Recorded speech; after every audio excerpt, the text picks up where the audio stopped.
Growing up, I had a lot of toys. It wasn't because we were rich or anything. No. My family was very much the average middle-class household. But Al, you say, if you weren't fabulously wealthy, how could you afford all of these toys? Well, you see, friend, in the 2000s, there was this magical place where you can get perfectly good toys for about 80% less what you'd usually pay for them in a department store. And that place is called thrift stores. In modern times, thrift stores have become somewhat sad and abysmal places thanks to resellers who keep snatching up all the good stuff and selling them online for twice as much. No, actually I do. Give me that, kid. But in the 2000s, thrift stores truly were magical places. So many good condition secondhand toys that you could buy in bulks, and the best part about it was that because everything was so cheap, your parents almost never said no to anything. I'd say about half the toys I owned came from the thrift store. Brand new stuff were usually birthday gifts, Christmas presents, or when I was being extra good. The toys I personally liked the most were either dinosaurs, robots with gimmicks, or my sister's dolls. Last month, I ranked nostalgic childhood books that was recommended to me by my subscribers. Then I thought, wouldn't it be fun to take that exact same premise, but with the toys we played with as kids? Like the book ranking, these toys were all recommended by you guys, with some exceptions that I added myself, but more on that later. Before we begin, I should probably explain the names of the individual tiers themselves. The top tier is called Gone by Christmas, and the reason it's called that is because one of the markers of how successful a toy brand is how depleted its aisle is a few days before Christmas. This tier is for the best of the best, like the toys I either loved playing with or can recognize as culturally relevant. Second tier is Oh the Nostalgia, which are for the toys that I had forgotten about but loved playing with as a kid. Like, imagine going into a store and seeing a toy you recognize from your childhood, and then you start getting sentimental, and then that Billie Eilish song starts playing. This tier are for those toys. Next tier is I Think I Had One, which is similar to Oh the Nostalgia except less sentimental. Like, it's the exact same scenario as the tier above it, except the reaction is more like, oh, it's that thing. Like, you owned this toy, but it was very much a background character in your toy trunk. I Saw That on TV are for the toys I never owned, but did see a lot of commercials for that made me go, huh, that's kinda neat. And the bottom tier is called Bargain Bin. This tier are for the toys that disappointed me. Like, I saw the commercials, got really hyped, but when I actually got it, it was less than what I envisioned.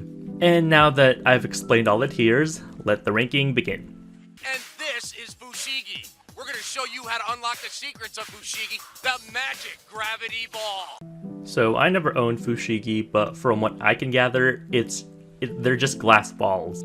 I also saw that one Curtis Connor video where he basically exposes Fushigi as like a scam.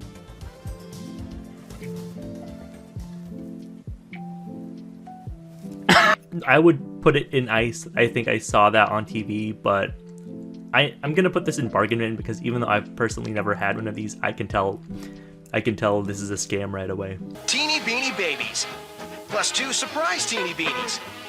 Oh, baby! In each Happy Meal. So I owned a lot of Beanie Babies as a kid, not because I was particularly interested in collecting them. It was because they were littered all over the thrift stores. So usually at thrift stores they have like these bags, and in the bags are like assortments of toys. I'd want one thing and the Beanie Baby just happened to be in the same bag, so I had to like take it. I think people in the 90s thought these Beanie Babies would be like big massive collector items in the future, but it just never took off. But I liked them. I had like 5 of the Princess Diana Beanie Babies. Also, my sister had the human version of the Beanie Babies, and one of them, Calypso, was the main character of our like play stories and stuff, like how they do in Toy Story. I'm gonna put Beanie Babies in Oh the Nostalgia because I don't think they're relevant enough to go on Gone by Christmas. Now it's Mega T-Rex. The biggest, baddest carnivore ever. So the thing about me is that growing up, I was a major dinosaur kid. Like I mentioned, one of my favorite toys to play with as a kid were dinosaur toys, and Imaginext dinosaurs were just everything I could possibly hope for in the dinosaur toy.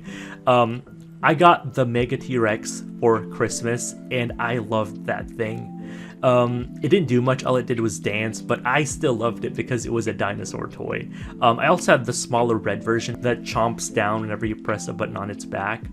Oh man, like, doing this video makes me so nostalgic for all the toys I own, like, especially the T-Rex. Like, I'm just thinking, oh my god, where did that go? I missed that. Like, someone please bring that back to me. When did it end? Oh, go and join me. But yeah, I'm gonna put Imaginext Mega T-Rex in Gone by Christmas because I just loved this toy. Also, dinosaurs were my shit, so yeah. Barbie and her flying horse make a change to make things right. Then she finds.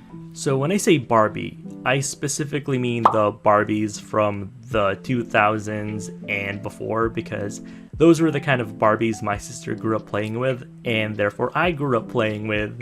Yeah, my sister was a very big Barbie fan as a kid.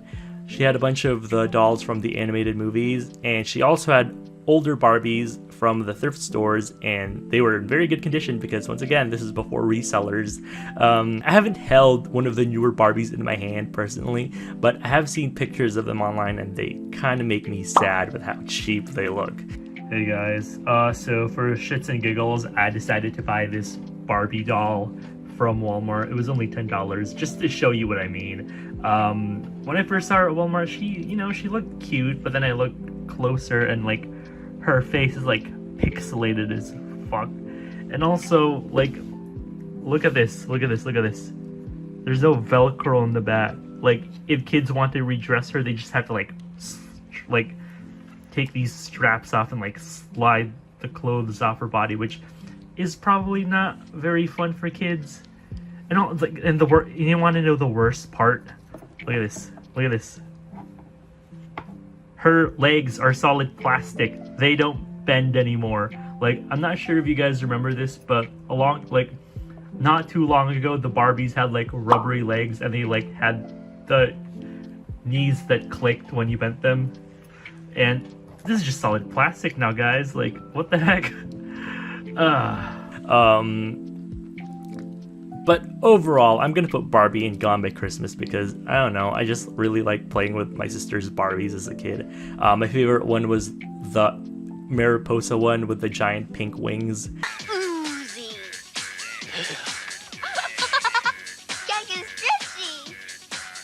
So I never owned Gak. I did see the commercial a bunch of times and went, oh my god, that's so cool, I want that, because I was very big into modeling clay as a kid, and I had assumed it was kind of like that, but it's not. It's slime. It's like a precursor to the stuff kids play with today.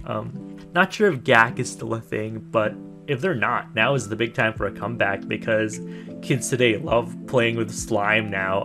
Don't ask me why, I couldn't tell you. So I'm gonna put this in. I probably saw that on TV because I never owned Gak, but did see the commercial a bunch of times. Luckily, the city has new protectors: Optimus Prime, Bumblebee, and the Autobots. Looking back at it now, it's actually kind of a miracle I ever became a Transformers fan to begin with, because growing up I thought the movies were dumb and bad and the human characters were annoying. But like I mentioned before, robots with a gimmick were one of my favorite things to play with as a kid, so how could I refuse? Also, the Transformers animated series airing alongside the movies, those were the good ones. Like, the art style, like the story, that's what Transformers people should be watching, not those shitty movies. But anyways, I had two Bumblebees growing up, one from the animated series and one from the movie.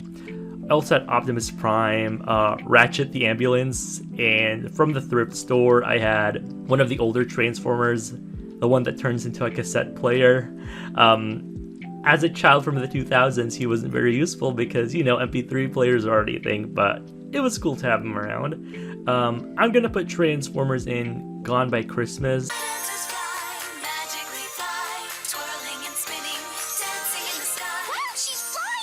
As a kid, the only way I'd be able to play with girls' toys is if my sister owned it, and she didn't own any Sky Dancers, and therefore I never played with any Sky Dancers.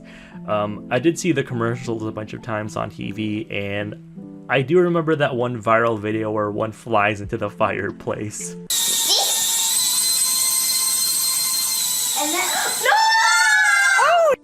I will remember you.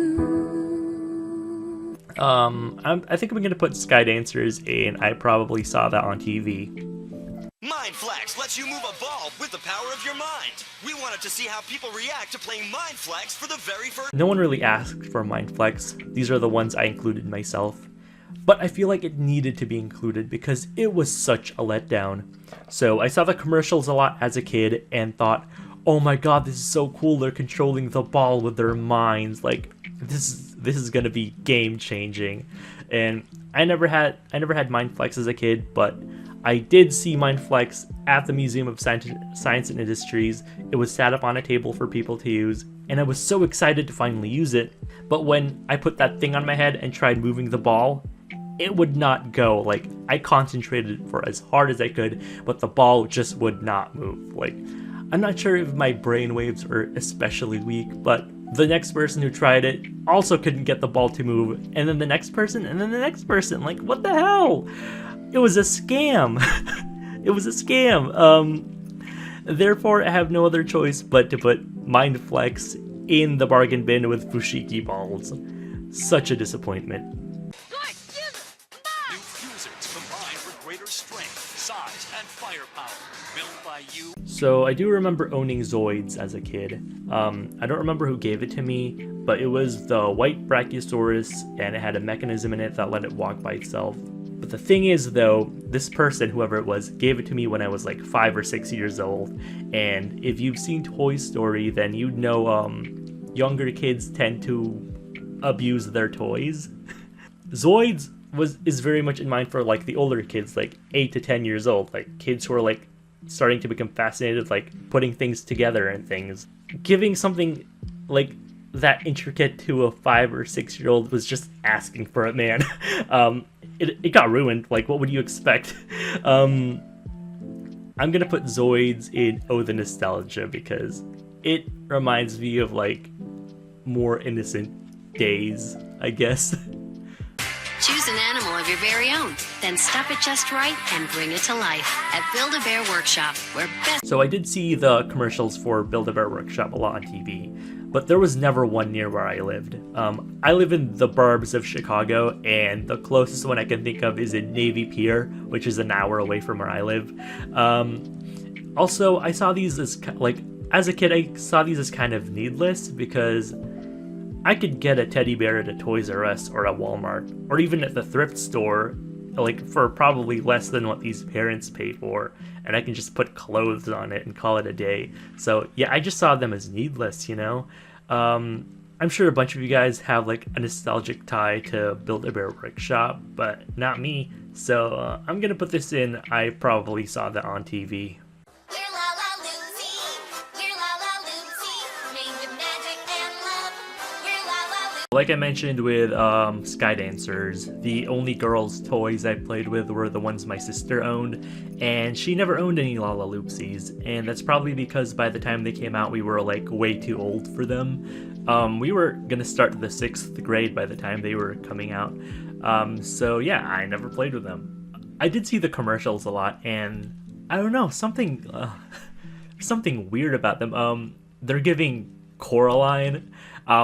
I don't know, like maybe, like I have a feeling that if I ever like found one in the wild, it would transport me to a different dimension where everyone has button eyes, and they try sewing buttons into my eyes too. Like, yeah. I'm gonna put Lala Loopsy in. I probably saw that on TV because I only know these from the commercials. It's a fire in Lego City. Don't panic. The fire brigade is onto it. Down the pole and into the fire engine. Hey! I think I got into Legos around the time I was in the 5th grade and starting to go into the 6th grade. So controversial opinion time, but I dislike those Lego figurines. I found them to be boring and ugly, and you know, just the whole concept of the Lego playsets, like the thing that already has a base form that you just have to follow instructions to build. I don't know, man. I just found that to be creatively stifling. Me personally, my association of Legos are just putting them together to make a new shape, you know? Maybe a house or something, using your imagination and creativity. But you know, I don't mind them. Like, I think when I got a little older, I started being more open to the Lego figurines and playsets. My brother was a really big fan of the playsets. He had more of them than I did. But me personally, you know, if you want to make me happy, just get me the standard red box of regular Lego bricks and I'd be happy. I'm gonna put Legos in Gone by Christmas because I really did enjoy playing with these. This blader's got a new engine gear top. Engine gear? Look, the engine's about to kick in. It gives an extra... The way I would describe Beyblades to someone who's never heard of it is, you know those spinning tops that Jewish kids play with on Hanukkah? Well, imagine that, but extreme! They were everywhere when I was growing up, but I just never was into them. I think I had a few of them from like the thrift stores, but not voluntarily. It was because they were in the same bag as something I wanted. I'm gonna put Beyblade in I think I had one, because they don't really stoke any nostalgia for me, but I do remember owning a few. Storm is building! 3 awesome beasts are united to become one mighty evil defeating machine! So when I was younger, I was a very big Power Rangers fan. Specifically the ones from the 2000s where there's 3 of them instead of 5. But, you know, I did eventually grow to love and appreciate the older seasons. My favorite Power Rangers toys as a kid were the Megazords, of course. Like I mentioned, my favorite genre of toy back in the day was robots that had a gimmick, and 5 robot animals coming together to form one robot man was just mind-blowing to me as a child.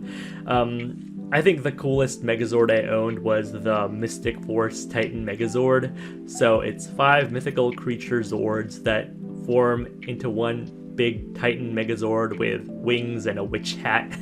However, this Megazord is also cool because it has a second transformation form where 4 of them transform to make one Dragon Megazord, and the Red Ranger one rides on top of the dragon. And it was just so cool, man. Like, dang, I took that thing for granted. I wish I still had that.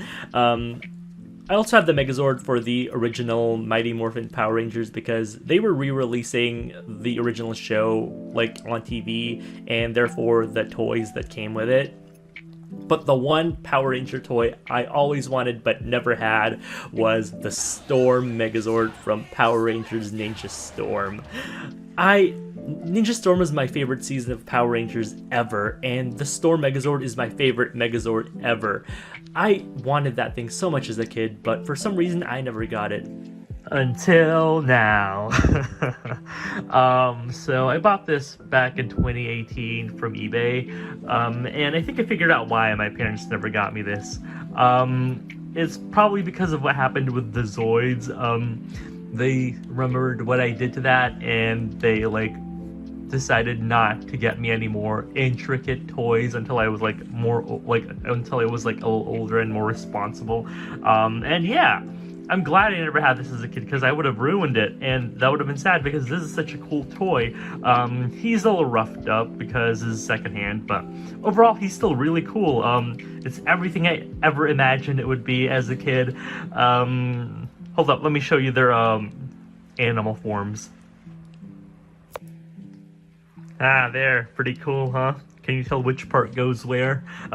Yeah, but yeah, I love this. Really cool. Look at the lion. I'm just having so much fun right now. So I'm gonna put them in Gone by Christmas. She feels for real. I named mine Marmalade. I named mine Sassy. For real, friends. For Real Friends was everywhere when I was growing up. It was all over the TV there were so many commercials, and you saw it at stores. I saw the big horse one on display during Black Friday. And in theory, they're very cute, you know. Maybe they're for kids who can't have real pet because of health or allergy reasons, or maybe it's because the parents don't have the time and money for it, and that's understandable, you know. These are a very good substitute for a real living pet. But as a kid, I was not going to settle for a fake pet. I wanted a real one, and so did my sister and my younger brother. We weren't going to settle for a fake toy, robot, animal thing. We wanted a real pet. And we would always ask our parents for one, and it took a while, but you know, what was I talking about? Oh, right, furry friends. I'm gonna put them in, I probably saw that on TV.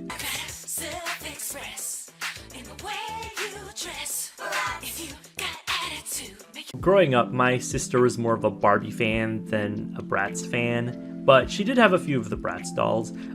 In general, I think the concept of Bratz is really cool because before them, like, every single doll was like Barbie shaped, but then these come along and they like changed how dolls look today. Like, if you see any other non-Barbie doll in shelves, they're more Bratz proportioned than Barbie proportioned.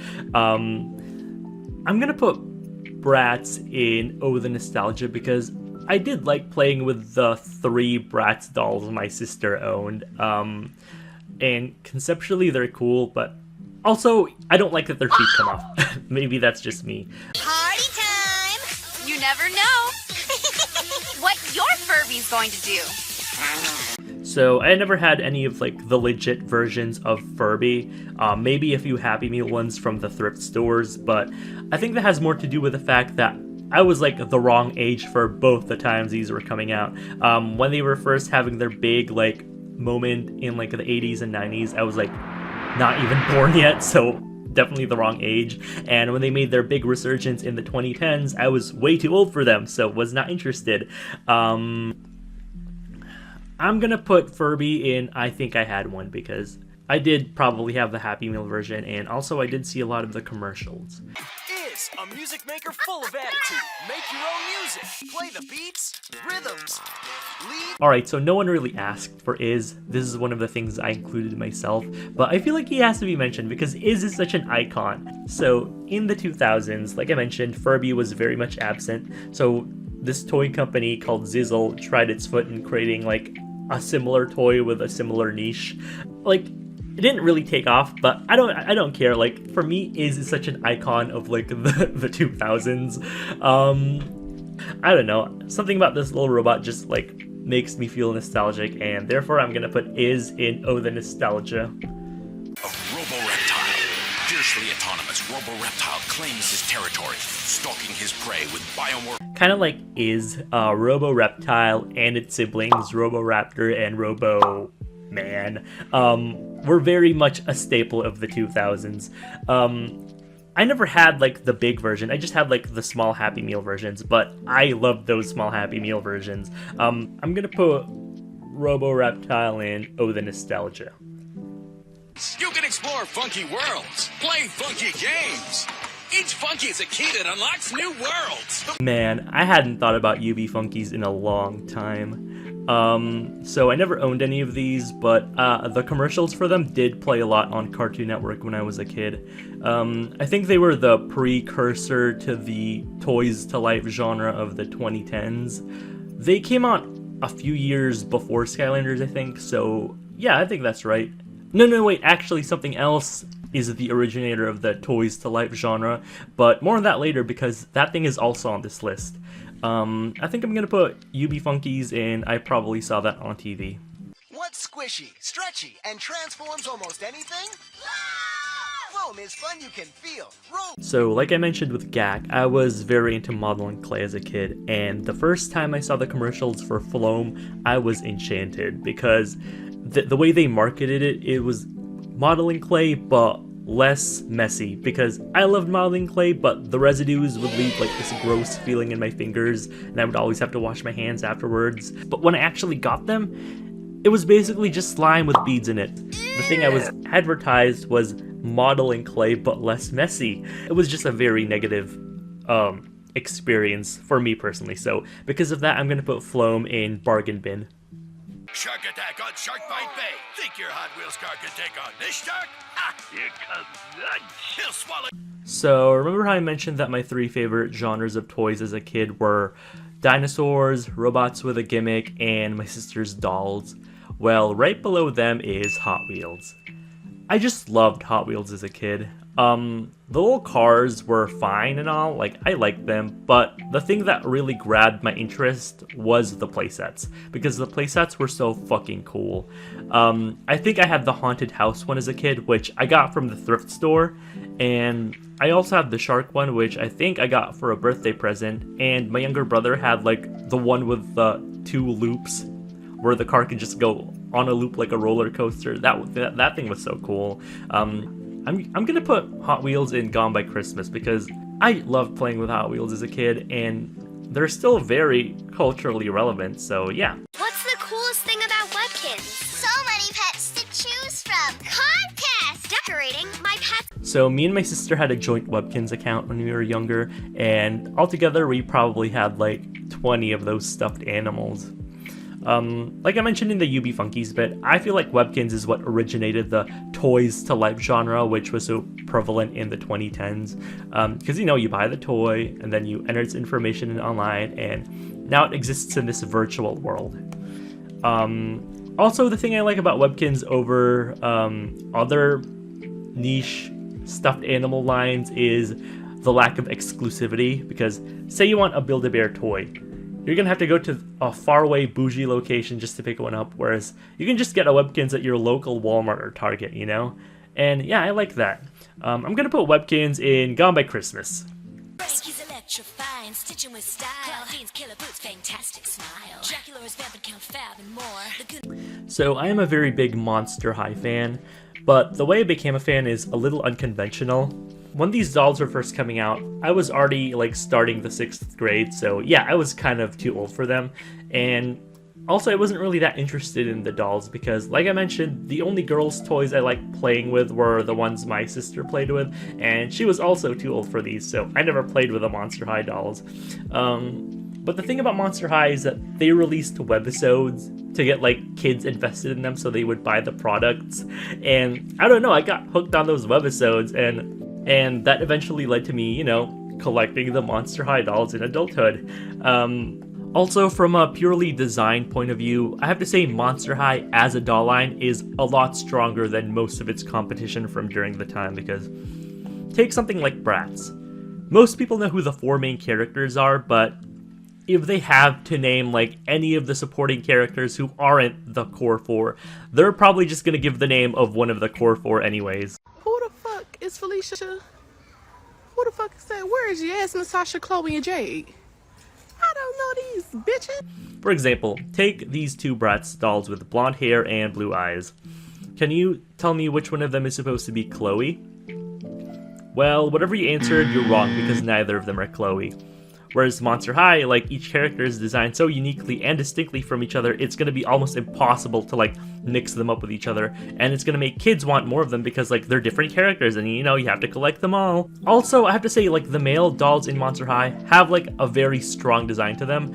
In most doll lines, the male dolls feels more like an afterthought. Like, they're just there to be the love interest for the female main characters. But the male dolls in Monster High have, like, a very strong design to them, too. Like, they can stand as their own characters rather than just being the boyfriend to the main girl characters, I'm gonna put Monster High in Gone by Christmas because my love for this franchise is still very much alive.